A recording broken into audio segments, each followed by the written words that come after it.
Saludos, mis amigos, y bienvenidos de nuevo a Baben History, su viaje a los rincones olvidados del pasado. Esta noche, nos embarcamos en una exploración de una tierra envuelta en misterio, una región conocida como Daroma, un nombre que simplemente significa sur, pero que encierra historias mucho más ricas y complejas de lo que su humilde título sugiere. Nos adentraremos en su fascinante historia, desvelaremos las capas del tiempo y descubriremos las vidas de aquellos que llamaron hogar a este notable lugar. Así que, atenúen las luces, pónganse cómodos y dejen que los susurros de la antigüedad los transporten. Antes de comenzar, una simple petición: si se sienten cautivados por esta narración, consideren darnos un me gusta, compartirla con un compañero entusiasta de la historia y dejar sus pensamientos en los comentarios. Su compromiso ayuda a que este canal prospere, y estoy muy agradecido por su apoyo. Ahora, comencemos nuestro viaje a Daroma.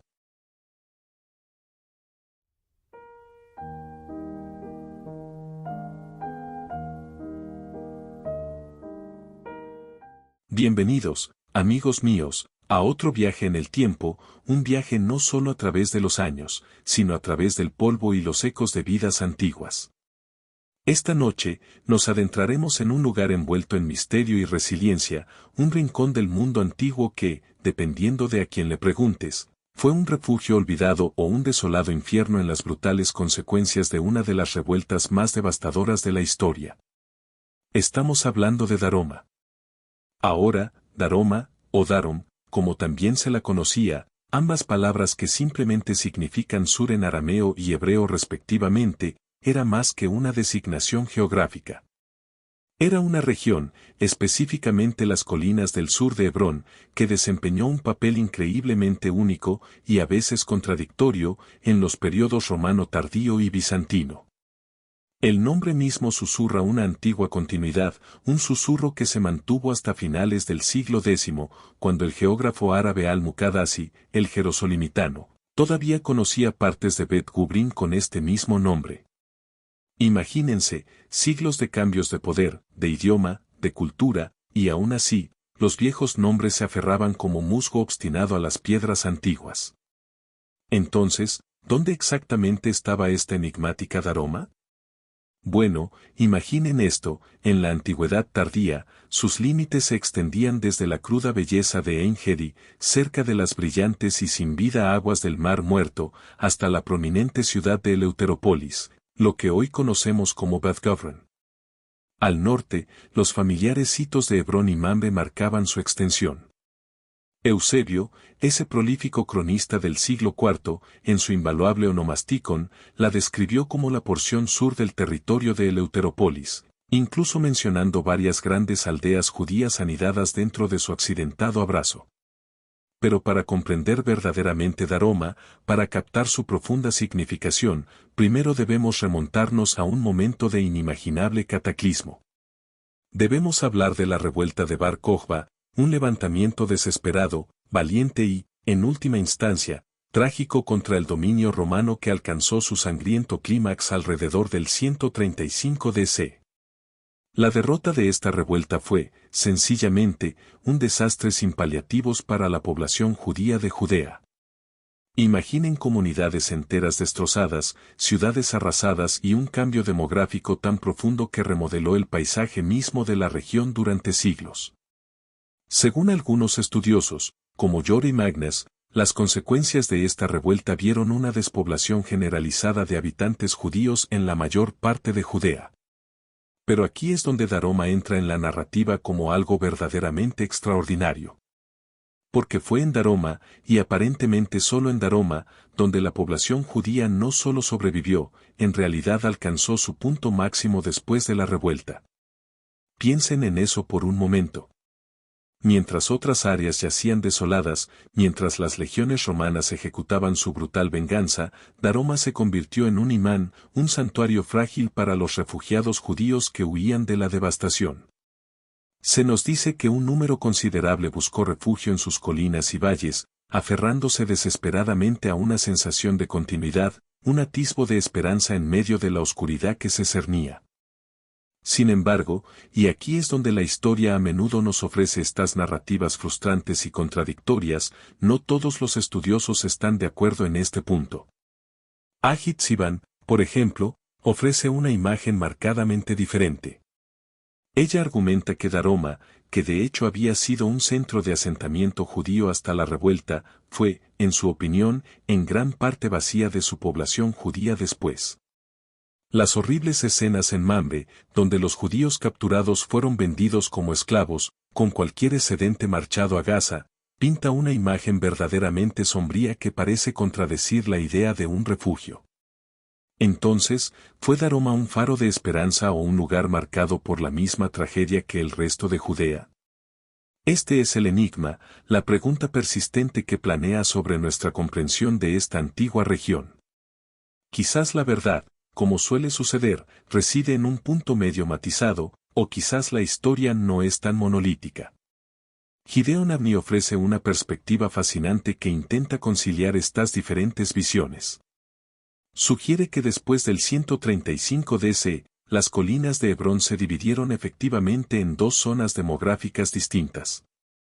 En la parte norte, las cicatrices de la revuelta eran claramente visibles, aldeas cristianas se levantaron sobre las ruinas de antiguos asentamientos judíos destruidos. Un testimonio de la victoria romana y una remodelación deliberada del paisaje. Pero en las colinas del sur de Hebrón, en el mismo corazón de lo que se conocía como Daroma, surgió un patrón diferente.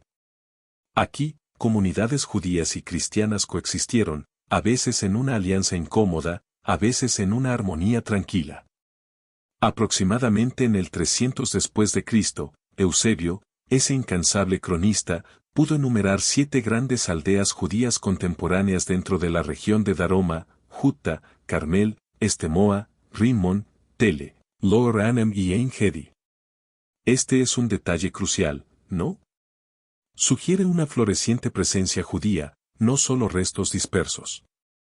Apunta a comunidades que se habían reconstruido, que se habían mantenido, o quizás, como sugiere Magnés, incluso habían crecido debido a una afluencia de supervivientes. ¿Y quiénes eran estos habitantes judíos de las colinas del sur de Hebrón? Probablemente eran una mezcla, esas almas resistentes que habían logrado quedarse, que habían soportado la tormenta de la represalia romana, combinadas con migrantes judíos que habían viajado al sur desde Galilea. Esta migración de Galilea es particularmente interesante. Pudo haber ocurrido durante la época de Judá el Príncipe, una figura central que, contra todo pronóstico, logró cultivar relaciones relativamente buenas con las autoridades romanas. Quizás este periodo de paz incómoda permitió un cierto grado de movimiento, un restablecimiento de comunidades en regiones consideradas menos volátiles por los ocupantes romanos. Ofrece un atisbo de un camino a través de la oscuridad, una forma para que la vida judía no solo sobreviviera, sino que lentamente, cuidadosamente, comenzara a regenerarse. Sin embargo, no solo judíos y cristianos habitaban Daroma durante este periodo. También hay evidencia, aunque a veces fragmentada, de que paganos e incluso judeocristianos vivieron junto a ellos. Imaginen el tapiz de creencias, la intrincada red de culturas, todo tejido en el accidentado terreno de estas colinas del sur. Pinta una imagen de una sociedad dinámica y compleja, lejos de las narrativas simplistas que a veces imponemos al pasado. Entonces, ¿fue Daroma un refugio o un infierno? Quizás fue ambas cosas. Un refugio para aquellos que lograron llegar a sus valles, un lugar donde la cultura judía pudo perdurar e incluso prosperar, pero siempre bajo la sombra de un trauma pasado y el poder siempre presente de Roma. La historia de Daroma es una historia de supervivencia, de adaptación y del espíritu perdurable de un pueblo decidido a mantener vivas sus tradiciones, su idioma y su fe contra las mayores adversidades. Es un testimonio de la resiliencia del espíritu humano, una desafiante calma susurrada en las piedras antiguas y en la propia tierra de las colinas de Hebrón. Y hablando de esas tradiciones, de ese idioma, debemos ahora centrar nuestra atención en lo que hizo que la cultura judía de Daroma fuera verdaderamente excepcional, verdaderamente única en un mundo que cambiaba rápidamente a su alrededor. Porque fue en estas colinas, en estas aldeas, donde arraigó una profunda devoción por el hebreo, una devoción que resonaría a través de la historia y desempeñaría un papel fundamental en la preservación de una lengua que se desvanecía y de los ecos del templo mismo.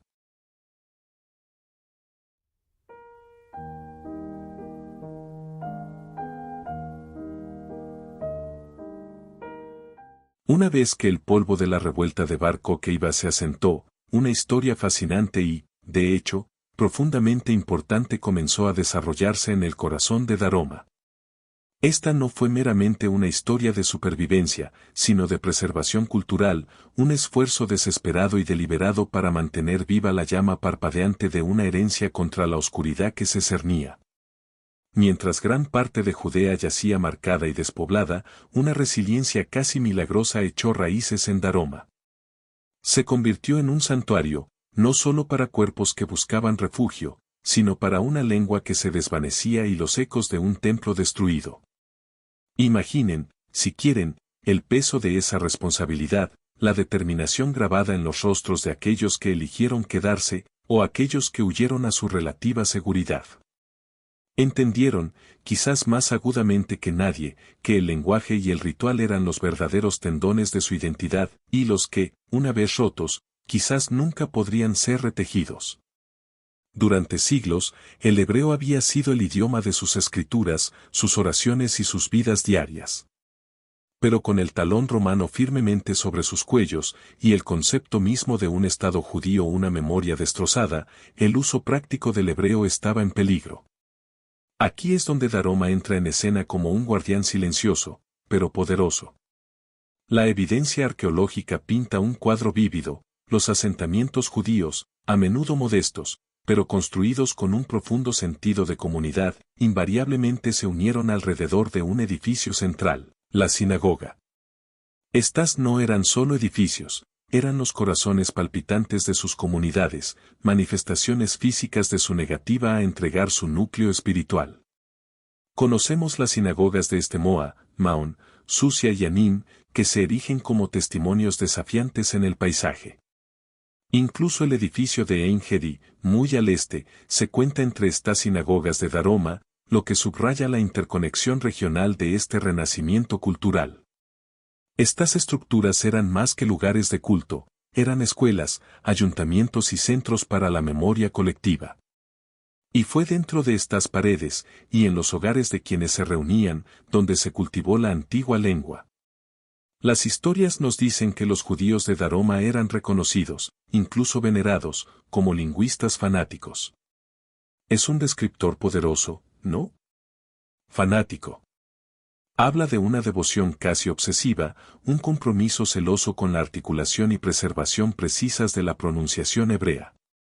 No se trataba solo de hablar un idioma, se trataba de asegurar su pureza, su integridad, como si supieran, en lo más profundo de sus huesos, que el alma misma de su pueblo residía en sus sílabas. Piensen en Jerónimo, ese formidable erudito cristiano, un gigante de su tiempo.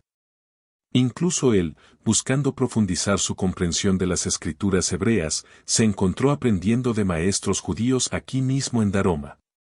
Este no fue un encuentro casual, fue una peregrinación deliberada en busca de conocimiento. Destaca el hecho innegable de que, incluso en medio de sus propios florecientes centros de aprendizaje cristiano en lugares como Jerusalén y Belén, la experiencia, el dominio incomparable del hebreo residía en estos judíos daromeos. Eran los diccionarios vivientes, las gramáticas ambulantes, los custodios de un legado lingüístico. Pero su devoción se extendía más allá de las meras palabras. La ornamentación dentro de estas sinagogas, la forma misma en que fueron diseñadas y adornadas, proporciona otra pieza crucial de este mosaico. Estos no eran solo adornos decorativos, eran ecos deliberados del templo de Jerusalén destruido. Imaginen el anhelo, el profundo sentido de pérdida que debió haber impregnado estas comunidades. Sin embargo, en lugar de sucumbir a la desesperación, canalizaron ese anhelo en una recreación activa, una reconstrucción simbólica de lo que se perdió. Esta imitación de los rituales del templo, este esfuerzo consciente por imbuir sus lugares de culto locales con la grandeza y el significado del gran templo, Sugiere fuertemente la presencia de refugiados de familias sacerdotales. Eran individuos que habían presenciado la destrucción de primera mano, que llevaban los recuerdos de los ritos del templo en sus mentes y corazones. Trajeron consigo no solo su dolor, sino su conocimiento, su comprensión de los intrincados rituales y su compromiso inquebrantable con su continuación, incluso en miniatura. Y luego está el lenguaje de sus inscripciones. Consideren esto, en Galilea, una región que también albergaba importantes poblaciones judías, las inscripciones funerarias y dedicatorias a menudo favorecían el griego o el arameo. Pero en Daroma, aquí, la preferencia era abrumadoramente por el hebreo. Esto no fue un accidente. Fue una elección consciente y deliberada, una poderosa declaración de identidad y desafío. Fue una afirmación clara e inequívoca de su conexión con un pasado glorioso, un rechazo a la asimilación y un compromiso inquebrantable con las tradiciones de sus antepasados. Estos no eran meramente caprichos lingüísticos o arquitectónicos, eran profundos actos de resistencia y afirmación cultural. Eran formas de forjar asociaciones con tiempos anteriores de gloria religiosa, de recordarse a sí mismos y a las generaciones venideras, quiénes eran y de dónde venían. En un mundo que buscaba borrarlos, Daroma se convirtió en un crisol para la preservación de su esencia. Este profundo orgullo cultural y tenacidad lingüística, en cierto modo, seguirían resonando durante siglos. Incluso a finales del siglo X, cuando el geógrafo árabe Al-Muqaddasi, nativo de Jerusalén, viajó por esta tierra, aún reconocía la región por su nombre antiguo. Habló de Addrm, una corrupción del original, pero entendió su linaje. Describió Bat Jabren, una ciudad en parte en la región montañosa, en parte en la llanura, como un territorio conocido como Darum, la antigua Daroma y la moderna Dairan. La elogió como un emporio para el país vecino, y una tierra de riquezas y abundancia, que posee finos dominios. Lo sorprendente aquí es que incluso después de siglos de imperios cambiantes, poblaciones diversas y nuevas corrientes lingüísticas, el nombre Daroma, o su eco, persistió. Se aferró al paisaje, un testimonio de sus profundas raíces y la marca indeleble dejada por sus primeros habitantes. Es un eco silencioso, un susurro a través del tiempo, que nos recuerda a los guardianes del hebreo, quienes, en un momento de profunda crisis, eligieron no dejar que su idioma, sus rituales o su identidad se desvanecieran en la niebla de la historia. Mantuvieron la llama viva, contra todo pronóstico, asegurando que los ecos del templo continuarían reverberando, mucho después de que sus piedras se hubieran desmoronado.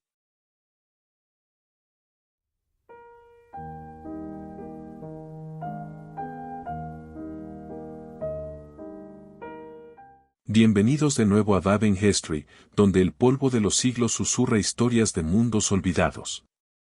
En nuestra última entrega, desvelamos las capas de la región de Daroma, una tierra que, para muchos, sigue siendo un enigma, una nota a pie de página histórica ensombrecida por el trueno de imperios más grandes y el cataclismo de grandes revueltas.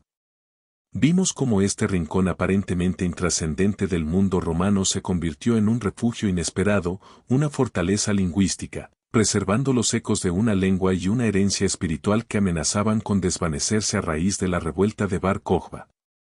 Exploramos la profunda devoción de sus habitantes a la lengua hebrea, una devoción tan profunda que moldeó su propia identidad y dejó una marca indeleble en su paisaje cultural. Esta noche, amigos míos, descendemos más profundamente al corazón de Daroma. Caminaremos por sus polvorientos caminos, nos asomaremos a sus antiguas casas y seremos testigos de los ritmos diarios de la vida en un mundo que siempre se tambalea al borde de un cambio profundo. Exploraremos cómo estas comunidades, a menudo aisladas, no solo sobrevivieron sino que prosperaron, forjando una existencia única en medio de la grandeza de Roma y el surgimiento de una nueva conciencia espiritual. Esto no se trata solo de historia antigua, se trata de la resiliencia del espíritu humano, la tranquila determinación de preservar la identidad y la intrincada danza de la coexistencia en un mundo cambiante. Así que, pónganse cómodos, dejen volar su mente y permitan que las historias de Daroma se desarrollen. Imaginen, si lo desean, la Daroma de los periodos romano tardío y bizantino temprano. Estamos hablando de un paisaje definido por la escarpada belleza de las colinas del sur de Hebrón, un terreno a la vez desafiante y abundante. Al norte, las antiguas ciudades de Mamre y Hebrón, nombres venerables en la historia, se alzaban como centinelas silenciosos. Hacia el este, la árida extensión se encontraba con las brillantes y salinas aguas del Mar Muerto, con el oasis de Ein Gedi como un salvavidas vital. Y hacia el oeste, el territorio se extendía hacia Eleuterópolis, o Bath Govern como se la conocía, un importante centro urbano, un centro de comercio y administración romana. Daroma era, en esencia, la frontera sur de la esfera de influencia de esta influyente ciudad. Ahora, recordemos las consecuencias de la revuelta de Bar Kokhba en el año 135 después de Cristo. Un conflicto devastador que puso de rodillas a Judea, resultando en una despoblación generalizada y la dispersión de las comunidades judías. Sin embargo, Daroma, como mencionamos, presenta una contranarrativa fascinante. Algunos historiadores, como Jordi Magnas, sugieren que, si bien gran parte de Judea se vació, Daroma experimentó un aumento en su población judía después de la revuelta. Refugiados, desplazados de otras regiones devastadas, llegaron en masa a estas colinas del sur, buscando refugio y un nuevo comienzo, reforzando las comunidades existentes hasta alcanzar un número significativo. Sin embargo, como ocurre con gran parte de la historia, existe otra perspectiva, igualmente convincente, propuesta por eruditos como Haged Sevan. Ella argumenta que Daroma, que había sido un núcleo vibrante de asentamiento judío antes de la revuelta, experimentó un declive dramático en su población judía después. En lugar de un refugio, se convirtió en un paisaje de dolor, con Mamre, un sitio antiguo y sagrado, transformado trágicamente en un extenso mercado de esclavos para los judíos capturados, el excedente enviado al bullicioso puerto de Gaza. Entonces, ¿qué narrativa es más cierta? Quizás, como suele ser el caso, la realidad fue un complejo tapiz tejido con ambos hilos. Gideon Abni ofrece una visión matizada, pintando una imagen de unas colinas de Hebrón demográficamente divididas después del 135 DC. En los confines del norte, las cicatrices visibles del conflicto permanecieron, con aldeas cristianas a menudo levantándose sobre las ruinas de lo que alguna vez fueron asentamientos judíos. Pero en las colinas del sur de Hebrón, en la propia Daroma, se desarrolló una historia diferente. Aquí, tanto las comunidades judías como las cristianas coexistieron, compartiendo la tierra, si no siempre en perfecta armonía, al menos en una realidad práctica y cotidiana. Alrededor del año 300 después de Cristo, la elocuente voz de Eusebio, ese incansable cronista de la historia cristiana primitiva, habla de 7 grandes aldeas judías floreciendo en la región de Daroma, Jutta, Carmel, Estemoa, Rimmon, Tele, Lor Anam y Ein Gedi. No eran asentamientos aislados, sino comunidades establecidas, testimonio de una presencia judía resistente que persistió a pesar de los cambios sísmicos del mundo romano. ¿Quiénes eran estos judíos de Daroma? Parece que eran una mezcla, aquellos que se habían mantenido firmes en sus tierras ancestrales a través de las pruebas de la revuelta de Bar Kokhba, sus raíces demasiado profundas para ser fácilmente desalojadas. Y junto a ellos, una ola de migrantes judíos de Galilea, atraídos hacia el sur. Este movimiento desde Galilea es particularmente intrigante. Probablemente ocurrió durante la época de Judá el Príncipe, una figura imponente en el judaísmo rabínico, quien, sorprendentemente, logró cultivar una relación de trabajo, incluso amistosa, con las autoridades romanas. Quizás sus esfuerzos diplomáticos crearon focos de estabilidad, permitiendo tales migraciones internas. Pero el tapiz de la población de Daroma no era exclusivamente judío o cristiano.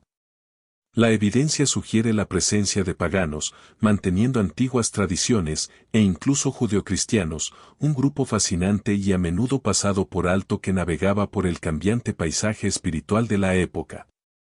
Imaginen la rica confluencia de creencias, los diferentes acentos, las variadas costumbres que coexistían en estas colinas del sur.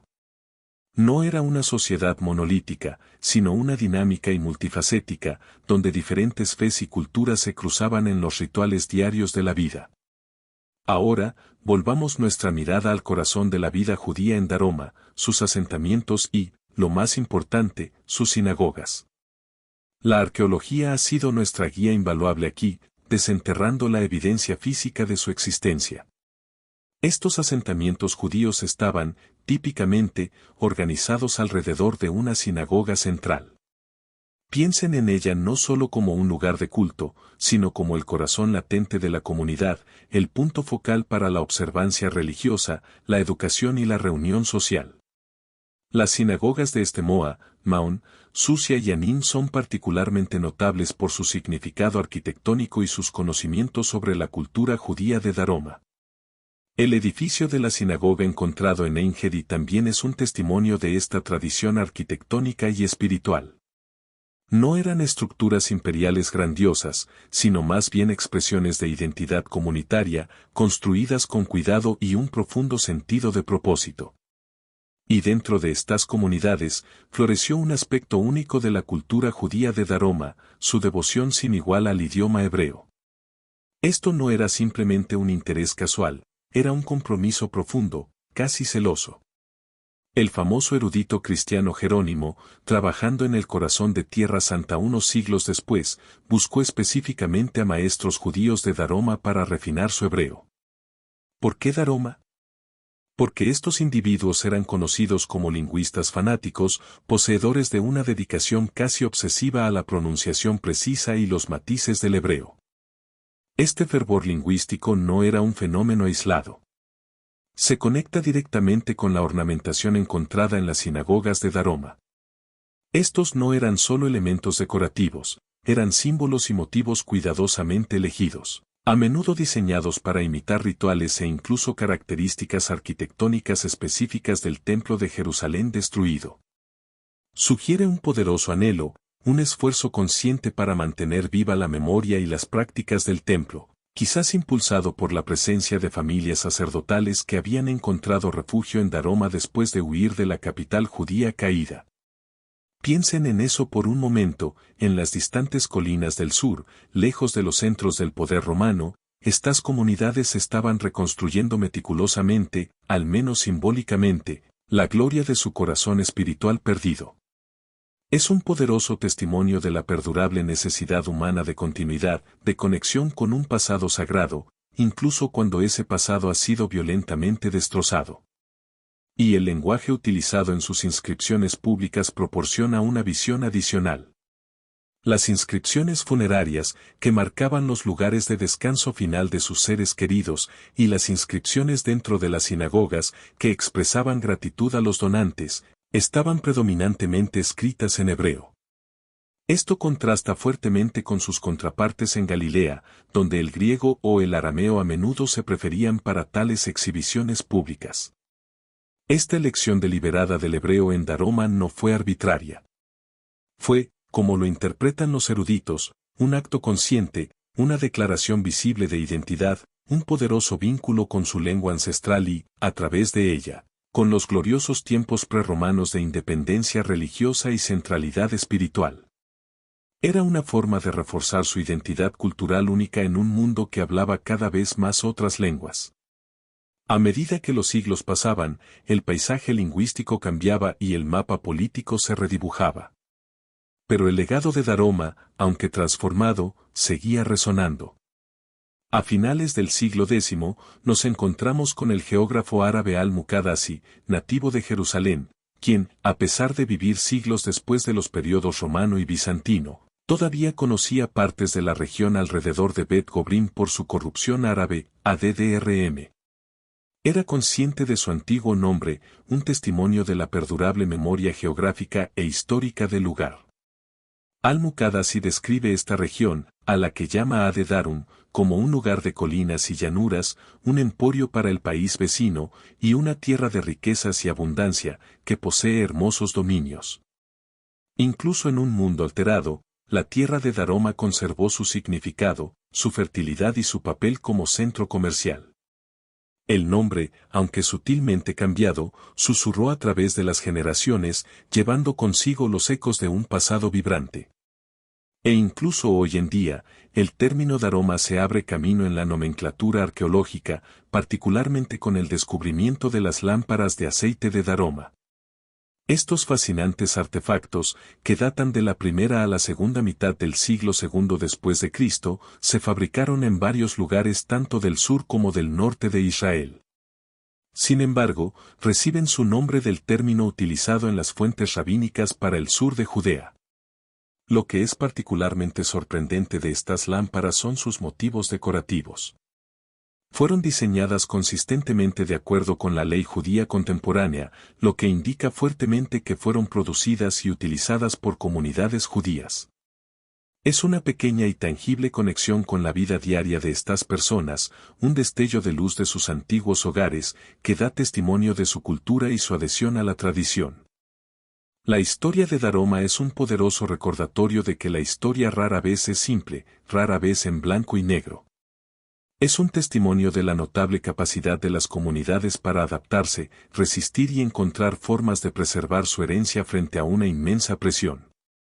Es una historia de la lengua como salvavidas, de la tradición como baluarte y de la coexistencia como una realidad compleja, a menudo incómoda. Al concluir nuestro viaje por Daroma, los invito a reflexionar sobre estas vidas antiguas.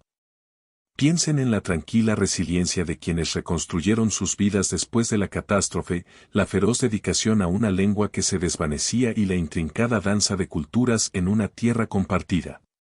Estos no son solo hechos polvorientos de un pasado olvidado, son ecos de la experiencia humana, lecciones profundas que resuenan incluso en nuestro mundo moderno. Gracias por acompañarme en esta exploración de Daroma, un rincón verdaderamente cautivador de nuestro pasado antiguo. Espero que estas historias les hayan ofrecido un momento de concentración pacífica o, quizás, un suave paso hacia el sueño. Hasta la próxima, sigan explorando, sigan preguntando y sigan vibrando con la historia. Y así, nuestro épico viaje a través de la historia oculta de Daroma llega a su fin.